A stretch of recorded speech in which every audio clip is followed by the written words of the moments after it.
अस्सलाम वालेकुम। अल्हम्दुलिल्लाह, अल्लाह का लाख लाख शुक्र है कि मालिकुल मुल्क ने अपनी याद की तौफीक और मौका अता फरमाया। लाखों करोड़ों दुरूद मुस्तफ़ा सल्लल्लाहु अलैहि वसल्लम जिनके तफ़ैल मालिकुल मुल्क ने ये मेहरबानियाँ अता फरमाई। आज की मेरी सूरत है सूरतुल असर, इसकी तिलावत करते हैं। बिस्मिल्लाहिर्रहमानिर्रहीम। वल अस्र इन्नल इंसाना लफ़ी खुस्र इल्लल्लज़ीना आमनु व अमिलुस सालिहाति व तवस्सौ बिल हक़ व तवस्सौ बिल सब्र। अब इसका तर्जुमा करते हैं। आज के फरमान में ज़िंदगी की हकीकत बयान की गई कि उसे बेहतर बनाने का तरीका फरमाया। कसम खाकर फरमाया कि ज़िंदगी असर के मुताबिक है। असर का वक्त आता है और पता भी नहीं चलता, शाम हो जाती है। इसी तरह ज़िंदगी का हर सांस ज़िंदगी को कम करता है। जब ज़िंदगी गुजर जाती तो सारी ज़िंदगी का एक लम्हा ही मालूम होता है। पल में सारी ज़िंदगी ख्याल में गुजर जाती है। सारी ज़िंदगी हमारी ख्याल में ही गुजर जाती है। तो अब इसके बारे में हज़रत अब्दुल्ला बिन उमर फरमाते हैं कि नबी पाक सल्लल्लाहु अलैहि वसल्लम के वक्त हर दो सहाबी ऐसे थे, जब मिलते तो सूरतुल असर ज़रूर पढ़ते। इमाम शाफी फरमाते हैं कि अगर इंसान अक्ल से काम ले तो ज़रूर एक सूरत ही ज़िंदगी को समझने के लिए काफ़ी है। अगर इंसान काम ले तो कुरान पाक में इतनी सूरतें, एक भी सूरत पर अगर हम गौर व फिक्र करें तो हमारी ज़िंदगी जो है बेहतरीन और राह पर आ सकती है। तो ज़िंदगी की बेहतरीन के लिए इस पर अमल काफ़ी है। अल्लाह ताला ने सारी ज़िंदगी को 4 हिस्सों में तकसीम फरमा दिया। पहला हिस्सा ये है कि इंसान अल्लाह ताला पर ईमान लाए।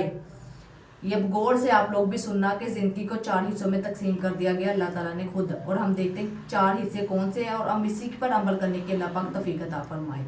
यहाँ चार मराहल को मेरे गौर से सुनना। पहला मराहल इसमें ये है कि अल्लाह ताला पर ईमान लाना। मालिक अल्लाह ताला पर ईमान लाए कि मालिक खालिक वाहिद अल्लाह शरीक है। अल्लाह ताला और उसके हुक्म के मुताबिक ज़िंदगी गुजारना मकसूद है। अब दूसरा देखते हैं, अल्लाह ताला और उसके रसूल पर ईमान लाना। हजूर पाक सल्लल्लाहु अलैहि वसल्लम को ये अल्लाह ताला का आखिरी नबी और रसूल मानना और हमारे लिए अल्लाह ताला की हिदायत लाए और हमारे लिए जो अल्लाह ताला से हिदायत लाए।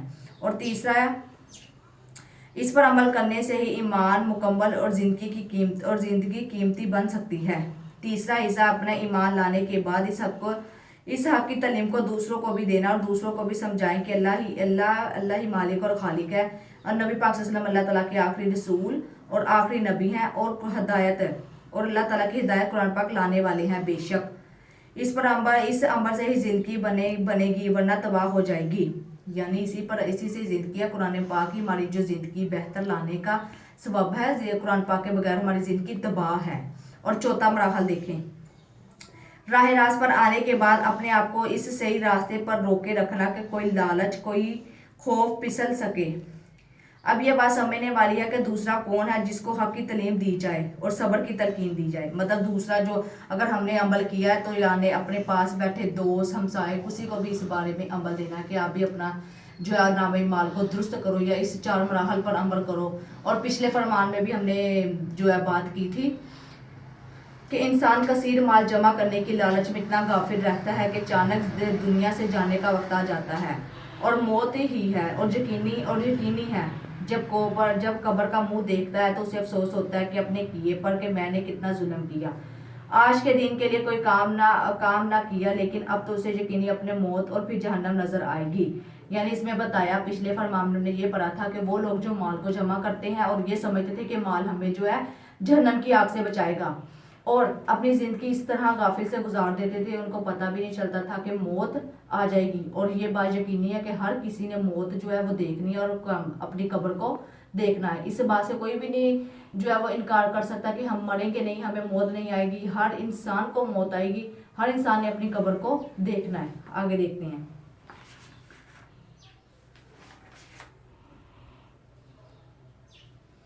अपना घर और घर के अफराद को ये तालीम देनी ज़रूरी है। यानी आप लोग मेरी बात सुन रहे हो, इस पे अमल करो और अपने घर वालों को भी ये बात जो है सिखाओ और उन्हें भी कहो कि अपने नामे माल दुरुस्त करें। फिर घर से लेकर दुनिया के हर आदमी जो मिल सके उसे तालीम दी जाए। ये सिलसिला तरीका इसी अमल पर है। इंसान जब हकीकत पा लेता है, यकीन कर लेता है, समझ लेता है तो दूसरों को भी भला वही तालीम देता है जिसे बैत कहते हैं। अल्लाह ताला ने अपने बंदों के आस्थानों पर यह महफिल इस हकीकत पर अमल की है। इंसान हर वक्त समझना और इस पर अमल करना ज़रूरी है, वरना गफलत में ज़िंदगी गुजर जाती तबाही का सबब है। ऐसे लोग हमेशा खसारे में होते हैं। अब देखते हैं खसारे वाले लोग कौन से हैं। अल्लाह ताला ने फरमाया यही वो लोग हैं जो खसारे में होते हैं। उसे खसारे और इस खसारे से वही बचते हैं जो दोनों जहानों की खुशियां ही पा लेते हैं, जो जिंदगी को नापायदार समझकर उसे हर वक्त कीमती बनाने की कोशिश करते हैं। एक बुजुर्ग बर्फ की दुकान पर गया और देखते रहे कि नहीं, यहाँ पे हमने इस बात में ये पढ़ा कि खसारे वो लोग हैं जिन्हें जिंदगी का पता भी नहीं चलता, हर अपनी जिंदगी के हर लम्हात को गुनाह में गुजार देता है, ठीक है, वो खसारे में पड़ जाता है। और खसारे से बचने का बेहतरीन हल यही है कि निस्बत रसूली को अच्छे तरीके से पकड़ा जाए, हजूर पाक सल्लल्लाहु अलैहि वसल्लम पर हजूर पाक सल्लम की सुन्नत को मजबूती से पकड़े। और कुरान पाक की इसमें ये भी हमने बात की थी कि अगर कुरान मजीद की अगर किसी भी सूरत को आप अक्ल से समझे ना, तो आपकी ज़िंदगी जो है वो बेहतरीन तरीके से गुजर सकती है। लिहाजा अपने नाम माल को दुरुस्त करें और कुरान मजीद की छोटी छोटी आयातों पर गौर फिक्र करें, तर्जमे से उसको पढ़ें। और अगर जो आप नई चीज़ सीखते हो, अपनी नई चीज़ सीखते हो, अपने घर वालों को और अपने इर्द गिर्द जहाँ हो सके आप उसे वो जो बात बताओ, ताकि उसके नाम माल भी दुरुस्त हो और हम सबके भी नाम माल दुरुस्त हो। अल्लाह पाक हम सबको नेक रास्ते पर चलने की तौफीक अता फरमाए और अमल करने की तौफीक अता फरमाए। अगर आपको मेरी वीडियो अच्छी लगी हो, लाइक कमेंट सब्सक्राइब करें। अल्लाह हाफिज़। और दूसरे लोगों को जहन्नम में और जहन्नम की आग में डालकर बंद कर दिया जाएगा और इनको सख्त अजाब में डाल दिया जाएगा। यानी ये उन लोगों के लिए है जो अपना माल अल्लाह ताला की राह में नहीं खर्च करते थे और ये कहते थे कि हमारा जो माल है हमें दुनिया और आखिरत में आग से बचाएगा। और दूसरी बात इसमें ये बताई थी, मुशरिकीन और कफ़ार जो है ये हर वक्त गुनाह में लगे रहते थे, बुराइयां करते थे, हर वक्त पीठ पीछे बुराइयां करनी, ठीक है, गुनाह में मसरूफ रहना। और लिहाजा भी इसका हल देखते हैं क्या है। हजूर पाक सल्लम के फरमान के मुताबिक चलकर इंसान जहन्नम से बच सकता है।